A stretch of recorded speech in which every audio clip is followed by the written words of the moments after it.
Guide des transactions, page 13. Il s'agit d'un achat d'immobilisation avec un échange. Donc, vous avez acheté chez Équipement JMAR. Il y a 3 façons d'entrer cette transaction-là: charger, payer ou contracter un prêt.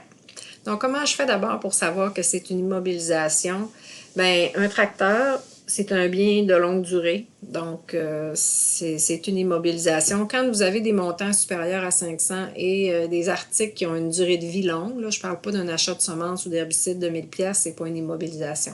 Donc, il y en a 5 catégories, dont la machinerie fait partie. Donc, vous avez acheté un tracteur New Holland d'une valeur de 106 500. En échange, vous avez donné un tracteur Massey Ferguson d'une valeur de 50 000. Il vous reste 56 500 à payer. C'est écrit payable à la livraison. Je n'ai pas de numéro de document, je n'ai pas de date. Il y a 3 façons d'inscrire cette transaction-là. Soit que vous la portez à un compte, 31 000, un fournisseur, elle va être à payer d'ici un mois. Soit que vous la mettez sur votre marge de crédit, parce que oui, ça arrive des producteurs qui achètent des gros montants sur la marge de crédit. Soit que vous la payez directement avec le 10 200, ce qui n'est pas le cas parce que ça n'a pas été payé, c'est écrit payable à la livraison. Soit que vous contractez un prêt. Dans ce cas-ci, ça va être un prêt à moyen terme parce que ça a une durée de vie de 10 ans. C'est ce qu'on va faire. Quels sont les comptes qui seront affectés? Donc, pour ce qui est du passif, si vous portiez à la marge de crédit, ce serait le 30 100.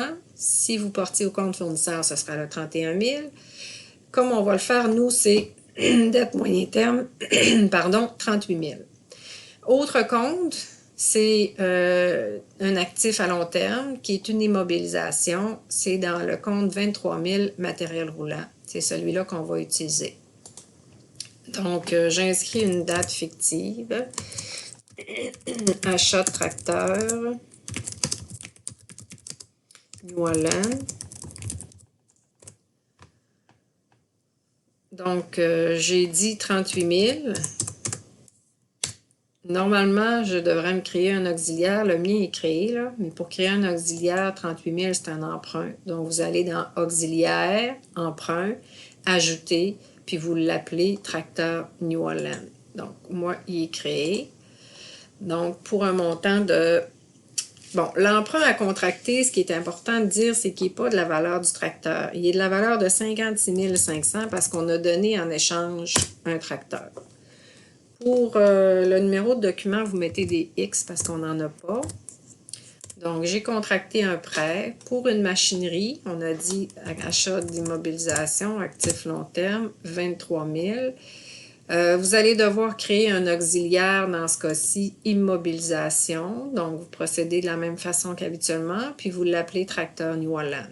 Moi, il est déjà créé. Donc, tracteur New Holland. Là, vous entrez la valeur du tracteur, 106 500.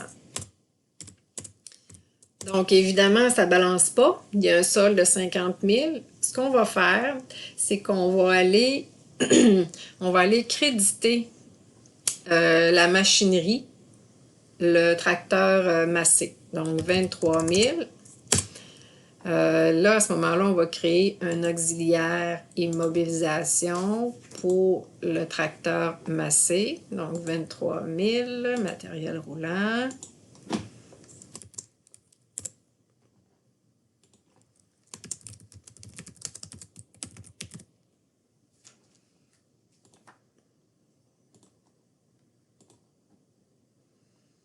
Donc, tracteur Massey. Ce tracteur-là, il ne sera plus dans votre comptabilité. Donc, on vient créditer la valeur du tracteur. C'est l'échange que vous donnez et mon solde est à 0. Donc, c'est important de noter que mon actif a une valeur de 106 500. J'ai retiré l'actif que j'avais dans ma comptabilité. Donc, j'ai crédité mon actif tracteur Massey et le montant de mon emprunt est de 56 100.